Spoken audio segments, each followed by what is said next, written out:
pendant la guerre, tout le monde fait face à des problèmes, même vous. Mais bon, vous avez l'océan. Pour l'instant, vous ne ressentez pas les conséquences, mais vous les sentirez. Non, non. Pas besoin de nous dire ce que l'on va sentir. On essaie de résoudre un problème, ne nous dites pas ce qu'on va ressentir. Vous n'êtes pas dans une position où vous pouvez nous dire ce qu'on va ressentir. Vous n'êtes pas dans une position pour nous dire ce que nous allons sentir. On va se sentir très bien.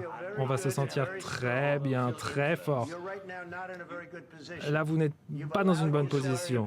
Vous vous êtes mis dans une très mauvaise situation. Vous n'êtes pas dans une bonne position. Vous n'avez pas les cartes dans les mains. On ne joue pas aux cartes, dit le président Zelensky. Je suis très sérieux.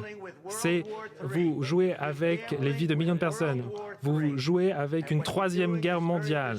Ce que vous faites, c'est irrespectueux envers mon pays, ce pays, qui vous soutient, qui vous a soutenu bien plus que ce que Poutine a dit.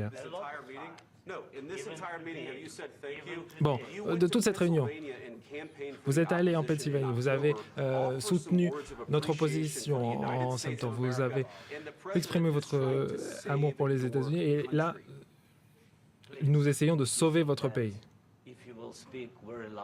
Bon, si vous voulez parler, faire de grandes paroles sur la guerre en Ukraine, non, ce n'est pas des grandes paroles. Votre pays, non, c'est bon, vous avez assez parlé. Votre pays, il n'est pas dans une bonne situation. Vous faites face à des grands problèmes. Vous êtes d'accord? Et nous, on vous donne une chance de vous en sortir. Oui, pour notre pays, nous sommes forts depuis le début de la guerre, alors que nous sommes seuls. Et nous sommes extrêmement reconnaissants. J'ai déjà dit merci. Je vous ai dit merci de nombreuses fois. Monsieur le Président, 350 milliards de dollars que nous vous avons envoyés. Et vos hommes sont peut-être courageux, mais ils se sont bien servis de notre équipement militaire. Si vous n'aviez pas eu notre équipement militaire, cette guerre, elle se serait finie en 2 semaines. Oui, en 3 jours, comme a dit Poutine. Hein. Oui, en 2 semaines, c'est ça. Oui, ça va être très compliqué de trouver des accords comme ça. Hein. J'ai dit merci. Bon, acceptons qu'il y a des accords et allons trouver des solutions à des accords plutôt que de se battre devant les médias américains, alors que vous avez tort, Monsieur le Président. Nous le savons. Oui, je crois que c'est très important que les citoyens américains voient ce qui se passe réellement. C'est pour ça que je n'aime pas bien un terme à cette discussion. Il faut que vous soyez reconnaissants. Vous n'avez pas les cartes. Je suis reconnaissant, dit le président Zelensky. Vous n'avez pas de soldats. Vous manquez de soldats. Après, vous nous dites, oh, je ne veux pas de cessez-le-feu, je ne veux pas de cessez-le-feu. Je veux ci, je veux ça.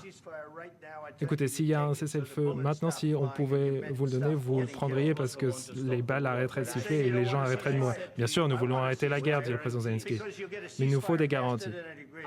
Oui, mais un cessez-le-feu, c'est plus facile qu'un accord. Demandez-leur ce qu'ils veulent aux Ukrainiens. Ça, c'était pas moi. Hein. Ça, c'était Biden, un type qui n'était pas très intelligent. Pardon, c'était Obama et qui vous a donné des équipements. Moi aussi, je vous ai envoyé les missiles Javelin pour contrer les tanks. Obama, lui, il n'a pas donné grand-chose. Moi, je vous ai donné les missiles Javelin. Donc voilà, il faut être un peu reconnaissant. Vous n'avez pas les cartes en main. Quand on est là, avec nous, vous avez les cartes en main. Mais sans nous, vous ne les avez pas.